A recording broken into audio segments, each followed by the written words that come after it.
I love living here in the Great Smoky Mountains. If God lives anywhere, it's here, with all this wildlife and beauty. But you know what?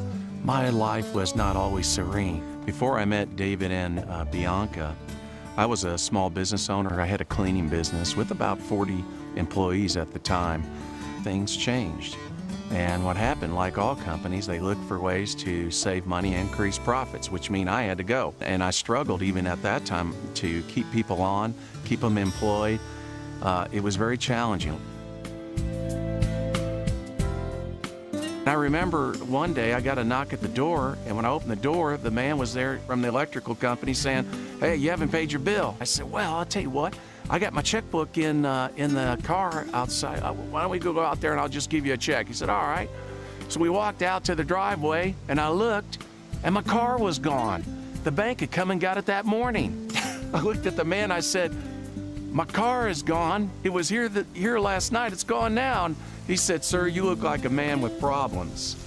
And he turned off my electricity, and that was the end of that. I had a friend that gave me a car to use. It looked like it'd been in his family 4 generations, had a little paint left on it. And I used that car to get around, but I had a lot of stress, a lot of anxiety, panic attacks. You know, where am I gonna grow a business again? And of course, my credit was ruined, everything was ruined. So at that time, when I started thinking seriously about finding a company. And I went in search for a company. I wanted to find products that people could relate to and were highly consumable, products they would buy every month. And that's what I finally found David Lisenby's company. And I was very sold on the products. The only challenge was I didn't have any money to get started. So I looked out and saw the only thing that was left from that business was a junk truck. And it hit me. I thought, I'll call the junkyard and see what they'll give me for it.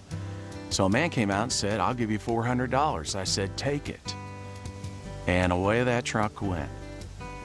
And I put $200 into groceries because I didn't have much food in the house.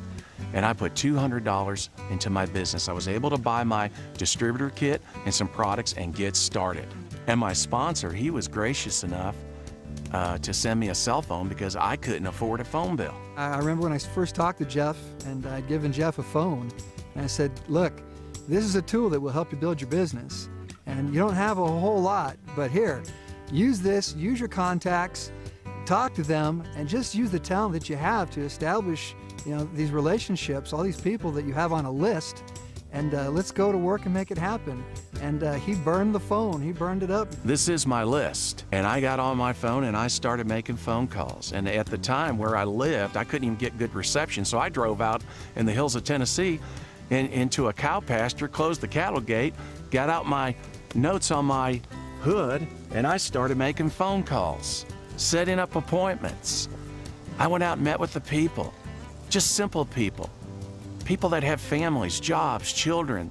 They were not superstars in this business. We had one thing that we all wanted to be, and that was financially independent.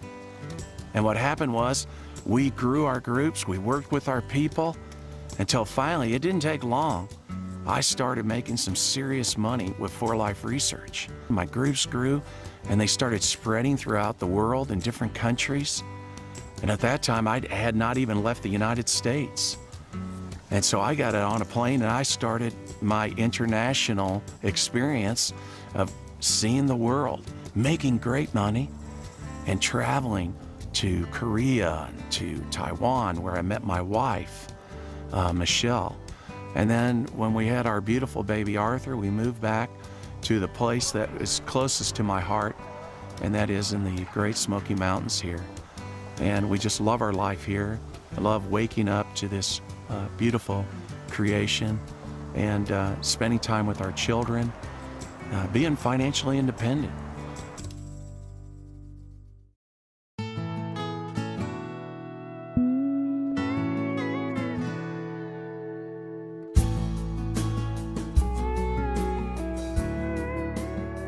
And all this happened because I made a decision. I made a choice.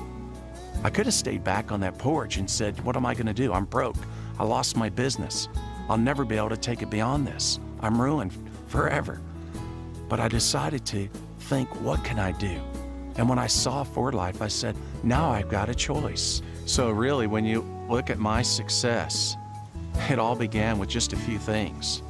And that is a junk truck, a contact list, a cell phone, and pure passion to want to be successful. I had to make that decision, and I had to take action. And in doing that, that led me to freedom. Freedom, not just money, but freedom. To be able to own my life, to be able to spend my life with my family, not away from my family, but with them. That's real freedom.